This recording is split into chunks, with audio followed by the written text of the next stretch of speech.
I've been thinking a lot about the future versions of myself a lot these days, and I really don't want those versions of that woman to resent the woman that I am today. And it, I think, is very much connected to opening myself up to this platform and cultivating the secret garden. In the beginning, when I came into the space, I thought I had an idea of exactly what I wanted and in which direction I was going to take this space into. And yeah, I'm sure I was very much right at that time. But the most important thing I think that was happening to me was that I needed to open myself up, be brave, and to begin. And then I did. And usually when that happens, it opens us up to other things because we don't know what magic lies ahead unless we are bold and step into that magic. And so I did.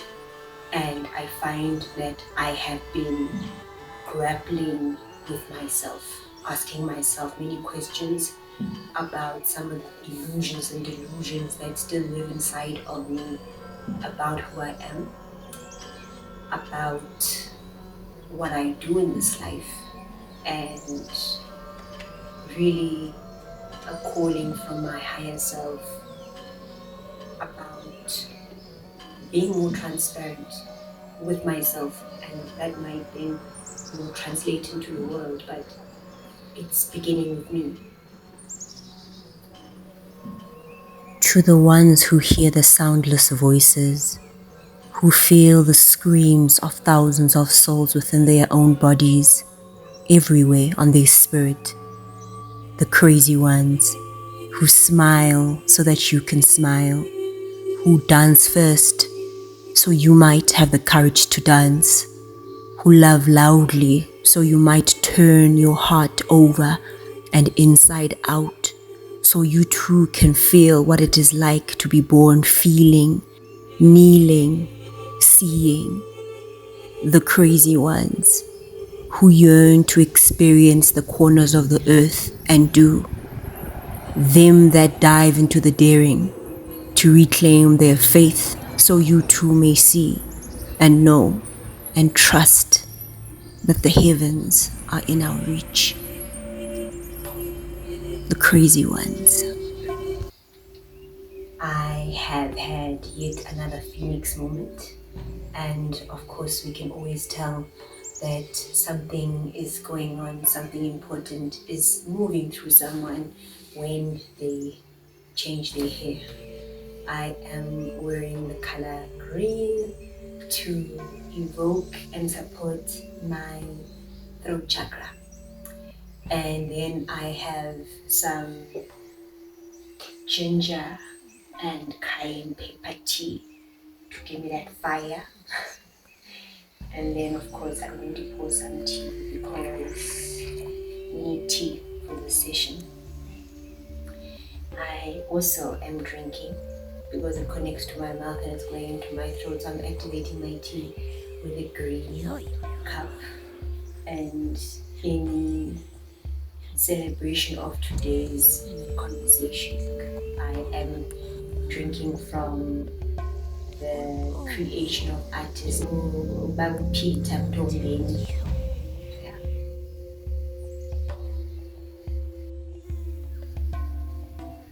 We spend so much time being what others want us to be. We try to fit into boxes and bizarre human constructions that we lose ourselves, and somewhere we leave ourselves behind and we forget how to be our true selves, our fundamental selves. I'm putting down the swords. I am taking off the armor, even the ones that I don't even know that I'm wearing. I'm calling onto the divine and saying, I'm surrendering it, take it, take it.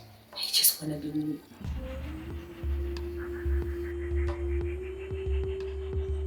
Remembering who you are is such a turbulent journey, and it's as if at some point you just aren't allowed to ask yourself who you are and what do I want. It's almost as though once you pass a certain age, maybe 25, you should have everything figured out and you should have all the answers and walk the path that you're supposed to walk. But I don't think it's that simple because of the kind of world we live in. I am understanding and finding that this space is calling me to unearth deeper parts of myself, to exhume my true nature that was exiled so long ago. And I'm beginning to remember her. I am being asked to remember who I am by sharing my heart, which is really my art, right? The word art is within the word heart. And through the experiences that life has given me. So not just sharing myself as a so-called transformation guide or a healer. Yes, that's a facet of who I am. But given that I am an energy alchemist, I should be able to open other portals through which other people can heal. And this is what the secret garden is blossoming and evolving into. This place, life, this earth is full of souls and open wounds and programming and these illusions that we inherit, and we are just frozen in time in some senses. Some of us are frozen as our 13-year-old selves or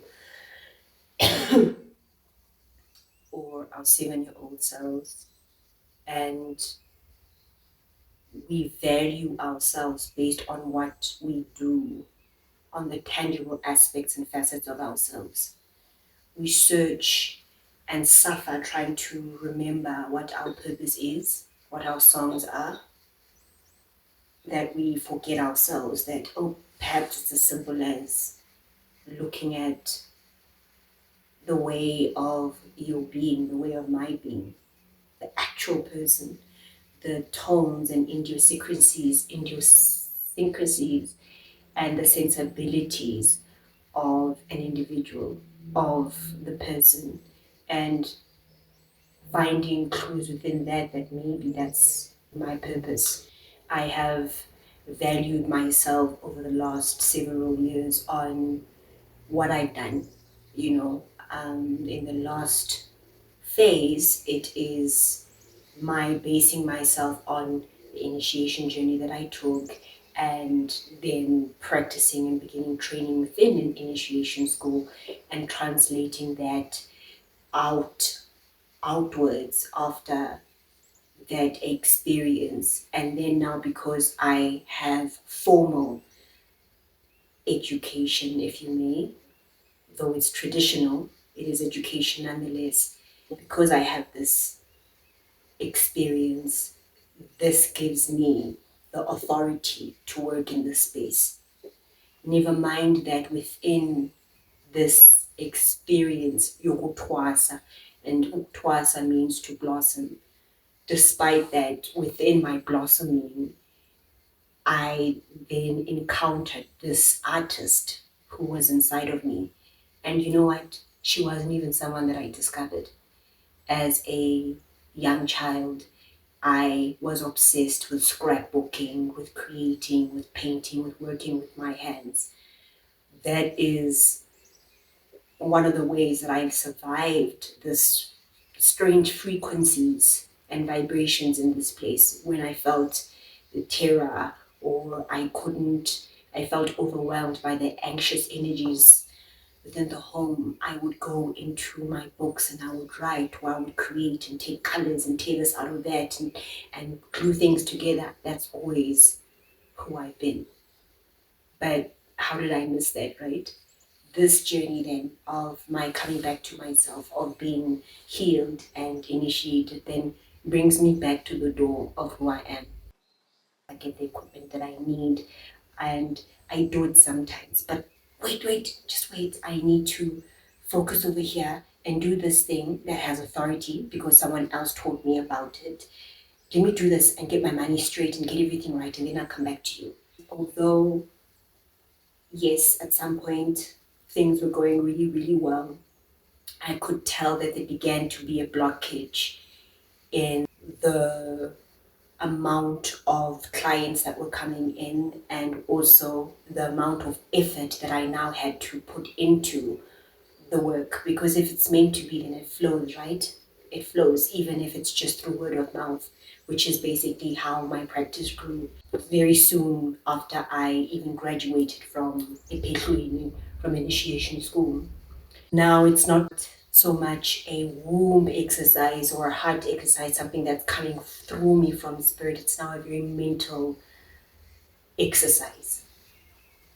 I know somewhere in my heart I keep getting the pull, and it's this vortex kind of energy that pulls you in. I know how it makes me feel. It takes me in and it takes me for hours, and it only just elevates me and feels like I am one with everything. I am one with Jah.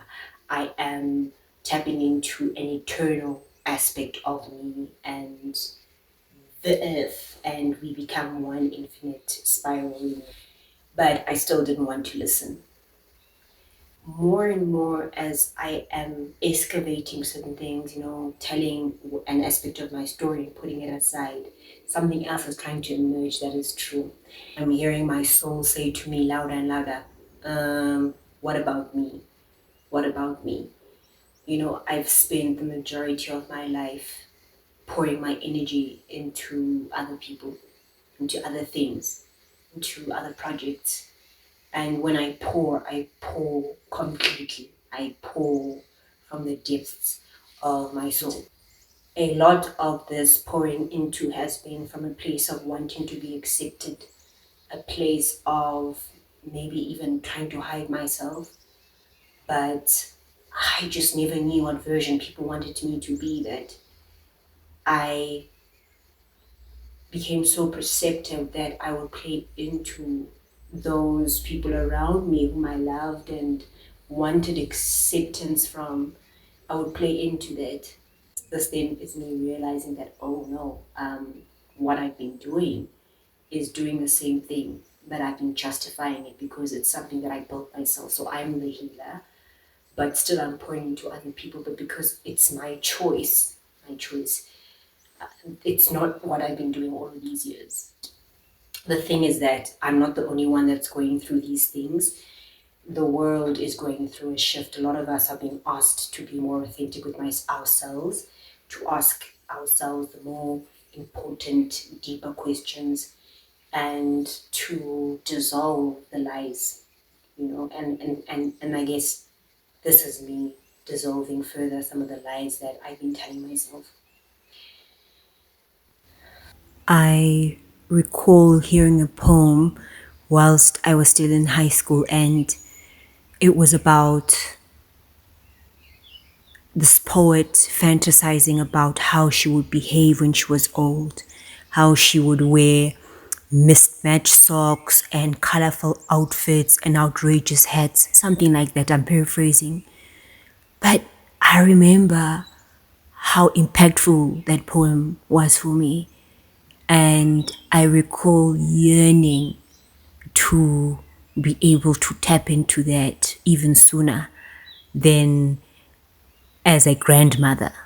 I knew that there was freedom in just owning who you are. And so I embrace my crazy. I welcome my mismatched socks and I surrender, I let go. Here I am in the middle of the street in a nightgown, embracing the crazy old woman.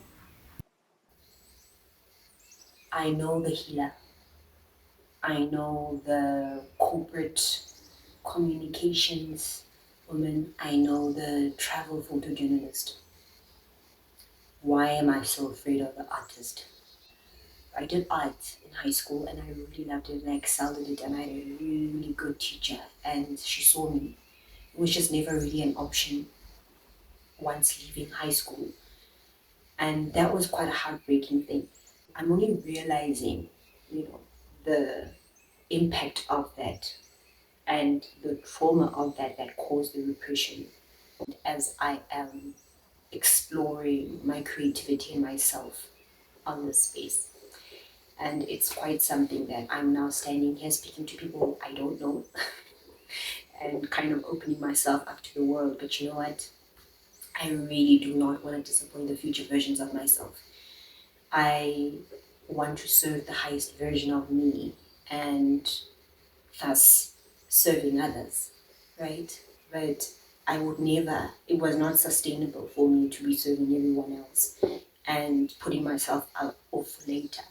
This is also kind of a coming out and saying, this is a journey together of my continuing to serve private clients and focusing on my speaking and storytelling presentations also. But it's my journey of becoming a multidimensional textile artist. I moved back from Cape Town last year after I what I believe now was a kind of doubting the route I was going towards. Though things seemed as though, they were picking up, there was something inside of me that was not happy. My mother experienced an injury and she wasn't able to walk. And this was also a motivation for me to come back home. And so I'm currently living at home, which is another thing that forms part of this coming out conversation, is that we feel like such failures when we start again in our lives. We feel like such failures when we are called to go back home or move out or whatever the case may be. But really, that is an opportunity for us to pivot. And it's a continuous telling of our story. It's a continuous unraveling of why we have come here. I am then saying, come with me on this journey as I try to establish a new way of being me and of expressing myself and moving towards a most magical life that I want to create for myself. The only thing that I need to do is to be transparent with myself, radically, radically honest with my own delusions and illusions, and to also be okay with sharing with others that I'm also trying to figure it out. I wish that I could say I had a story like some other people who went to university, got a job, and have been in one career for most of their life and haven't figured out. I wish that was my story, but it isn't. I got castrated from my calling and my art long ago. I know there's truth that I am here to create now. If I am a child of the Creator, then I'm here to create, and there's nothing that is shameful about that. There's nothing to feel guilty about that. And if those are the medicines that I'm sharing, then I don't even need to do one-on-one work, because that's the magic that I am wanting to share with you, like, the rays of the sunset or the crazy energies of the moon, right? And pouring that being and becoming into you. You're welcome. I've often said that I wished people could realize all their dreams and wealth and fame, and so that they could see that it's not where you're going to find your sense of completion. Like many of you, I was concerned about going out into the world and doing something bigger than myself, until someone smarter than myself made me realize that there is nothing bigger than myself. You're on a spiritual journey. period. And we're all going to end up in the same place, if there is such a thing.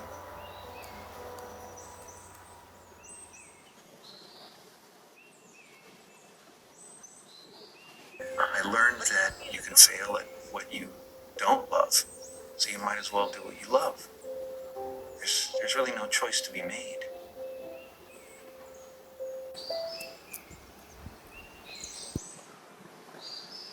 Well, you're not allowed to do that. You've presented yourself one way, and it's a tough thing to convince people that there's something more, or that they might want to see something different. But I've always believed, all the way along, I've believed that it was about a spark, right? It was about who you are as a person. It's about your soul. And the safe road is going to pay off. There are many payoffs to it, but I can't be there and have my soul be on a completely different track. I just, it's always worth losing to me. It's always worth risking. All I wanted to do in high school was to go to art school. And I really, really want to give that part of myself a chance, a real chance. I've done it all in terms of the ways that I thought it would work out, in the sense that it would make sense to other people. I've done it in the ways that I thought would make the bullies stop, in the ways that I thought people would accept me and see me and treat me accordingly, or enumerate me accordingly. I am feeling a little bit lost, but in the most beautiful ways, because in some senses I can see some aspects of the map, but I am wise enough also to know that there are certain aspects of being human that I just, and we are not in control of. And I'm surrendering myself to that force. I'm calling it on, I'm calling on my cup. I can hear the whispers of the directions. I feel the husks of the seeds unclothe themselves in the deepest parts where I still feel fearful, where I still feel hesitant. We can only become what we're meant to become if only we allow the parts of us that are true to emerge, and to not cling so tightly to our beliefs or to old versions of ourselves or to the imaginations of other people and what they want from us and how they expect for us to behave. No, I was disempowered for so long. It felt like agents were sent out to discredit me and to weaken me. This little light of mine, I'm gonna let it shine. Oh, this little light of mine, I'm gonna let it shine.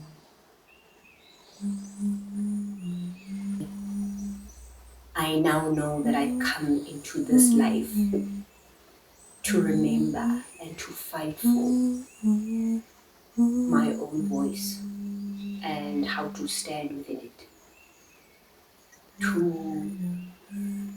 own my power and to learn how to use it as medicine for myself first and medicine for others. This little light of mine, let it shine. I've been severely self-conscious of showing my own family and those people around me who I really am, because of experiences that I've had, right? And I know that I projected this outwards into my experiences of the world and my experiences of places, of faces and things. This then created this thick veil, which I couldn't really actually see. And, more and more I'm beginning to see now. This thick veil that separated me from the world, that made the world a scary place, and that kept me down, that kept me oppressed, and that kept my voice small. But we do that, don't we? So many of us. I feel like Michelangelo, and I think maybe that's a good analogy of what this life is. We imagine this rock in front of us and we're just chipping away, and the point is to carve the most beautiful versions of ourselves, true version of ourselves, right? But also to create the life that we really want for ourselves. These are the tensions and the bliss sweet spots of being here, of being these magical human beings. We abandon ourselves only to learn the depth of the abandonment and the distance, from which we have fled from ourselves. I felt for the longest time that there was something missing in me, but I just couldn't see it, and I would get frustrated and really sad, and why can't I see it? Why can't I see what this thing is? And I realized that it's because I was trying to see it from the eyes or through the eyes of other people, not through my own, not through the eyes of my heart, but through other people. It needed to make sense, or I needed to see a mirror of it, an example of it in the world. It wasn't enough that as a child I knew exactly who the hell I was. I needed someone to affirm it, and it never came, because the whole point was for me to remember it and relocate it on my own. That is, as growing our muscles. Judging oneself is so tiresome. This is our shared disease. We feel as though we have to justify our existence to be lovable, to be accepted, to mean something in this world.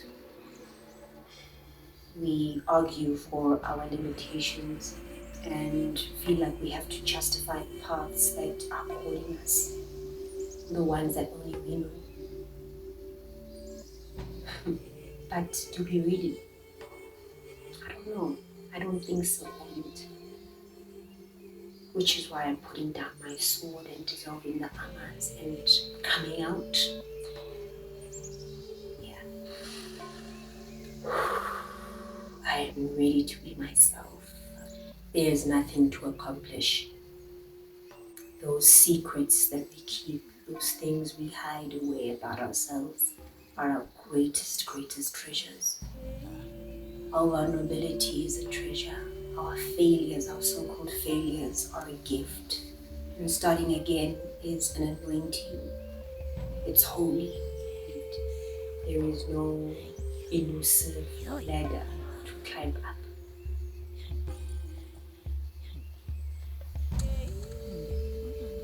Enough of hiding our deepest desires and our true selves in the hopes of remaining normal and remaining hidden. What is normal? Even when you do try to hide, you're still attacked sometimes, because people can detect your light. So shine. You might as well shine, because you are a casualty in this place either way. But I think the more that we shine, the more that we protect ourselves from those weird energies. No more repressing ourselves. I am no longer doing, I am being. And I invite you to come along on the journey with me, you weirdo, you nerd, misfit. I accept you just as you are, and I'm so grateful that you're here, and so excited that each day we're finding each other and we are making our ways back to each other. I look forward to the space growing and growing and growing. And if you have not liked this video, please like it, please subscribe, please share. Liking helps the algorithm theories put out this video to those who need it and to the fellow wildflowers who are probably looking for the space of promise. I'm so happy to be sharing this space with you. This little light of mine, I am going to let it shine.